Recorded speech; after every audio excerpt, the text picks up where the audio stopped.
Eng arzon Vodiy kanalımızda arzon narxda Tracker avtomashinamiz keldi.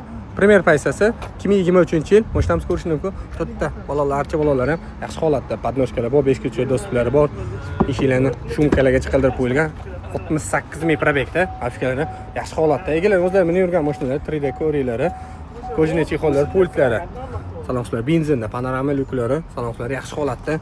Antiradargacha qo'shib beraveraman dedilar egalari. O'zlari minib yurgan mashinalar bitta chiroyli chiska polirovka qildirsani yanada ochiladi. Ko'zlarda qirilgan silgan nuqson joyini ko'rmadim. Kraskalari ham top-toza ekan. Shu joyda eshigida arzimagan riktovshi chiqazib beradigan joyi bor ekan. Kraskalar umuman ko'chmagan. Arzimagan pulga chiqazdirib beradi 20 mingta riktovshi. Qolgan joylar top-toza, motor hadovalarda umuman ishlar yo'q. Bu mashinamiz benzinda yurgan. O'zlari egalari minib yurgan mashinalar ekan. Shu chiroyli nomerlar bilan Gendayer Safon xohlagan hujjat bo'ladi. Eng arzon Vodiy kanalimizdagi mashinamizni $14,750 beraveramiz. Ma'lumotchi mashina Amanga shaxtida turibdi.